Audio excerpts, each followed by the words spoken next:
Assalamualaikum warahmatullahi wabarakatuh. Anak-anakku sekalian, hari ini ketemu dengan Pak Hamid. Bagaimana kabar kalian?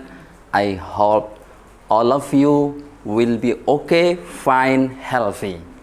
And salam semangat buat kalian semuanya. Dan jangan lupa selalu senyum anak-anakku sekalian. Terima kasih anak-anak. Anak-anakku sekalian, sebelum nanti kita memulai pelajaran, maka jangan lupa absen dulu. Pada hari ini nanti Pak Hamid akan menyampaikan satu materi tentang pembelahan sel. Simak materi pembelajaran berikut yang akan disampaikan sesudahnya. Anak-anak, materi kelas 9 di semester 1 yang pertama adalah sistem reproduksi manusia.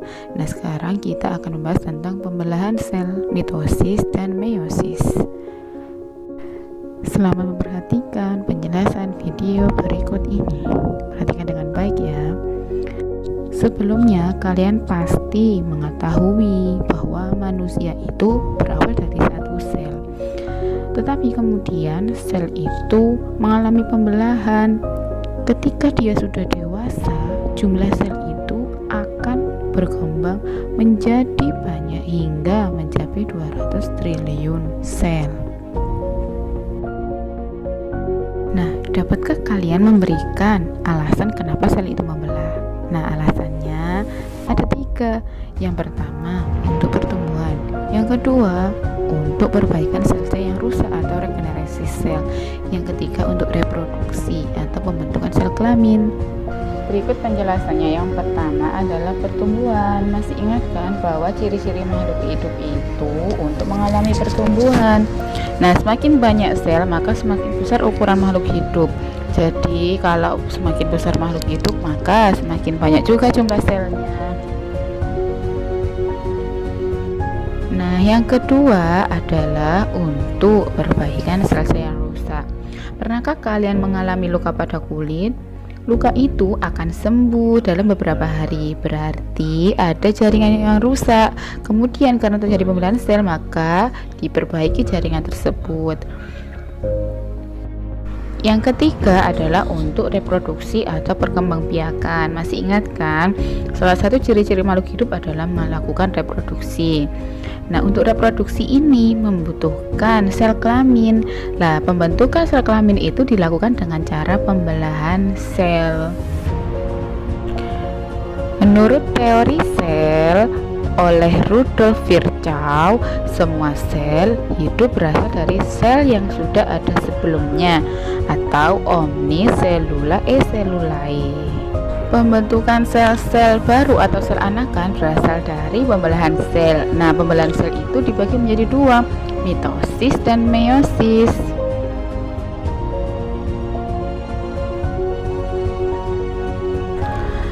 Pembelahan mitosis itu terjadi pada sel-sel tubuh atau yang disebut sel somatik pada makhluk hidup. Contohnya, sel kulit, sel darah, dan sel saraf. Pembelahan mitosis adalah pembelahan sel yang menghasilkan 2 sel anakan yang mempunyai karakter identik secara genetik dengan sel induknya.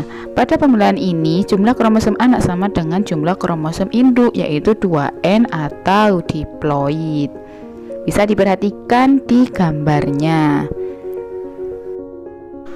Kromosom diploid atau 2N itu memiliki jumlah kromosom yang berpasangan, sedangkan yang haploid atau N itu tidak berpasangan.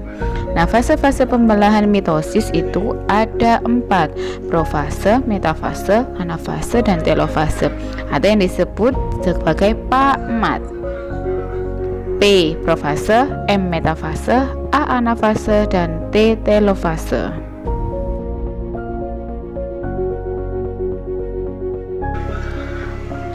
Fase-fase proses pembelahan sel secara mitosis dimulai dari fase profase. Nah, pada fase ini kromosom yang ada di dalam sel mengalami penggandaan.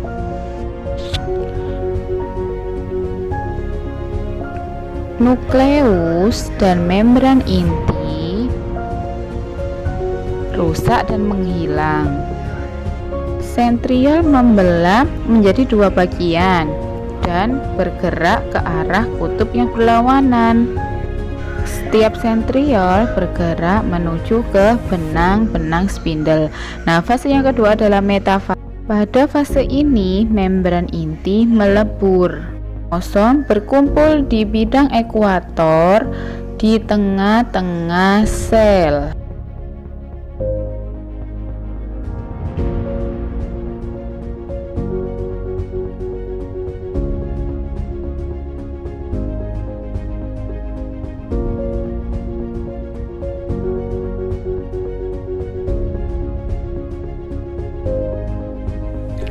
Yang ketiga, fase anafase. Kromosom pada fase ini bergerak ke arah kutub yang berlawanan. Pada akhir tahap fase anafase, kromosom pada setiap kutubnya memiliki kromosom yang jumlahnya sama.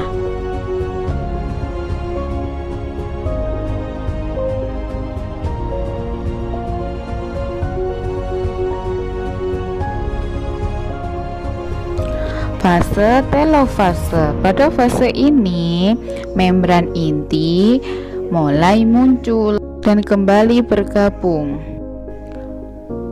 membentuk dua sel anakan yang sifatnya diploid atau 2N. Sitokinesis adalah fase terakhir pada pembelahan mitosis. Nah, pada fase ini membagi dua sitoplasma sehingga terjadilah dua sel anakan yang memiliki kromosom sama antara anak dan induknya. Nah, berikut adalah fase-fase mulai dari profase, metafase, anafase, dan telofase pada proses pembelahan sel secara mitosis.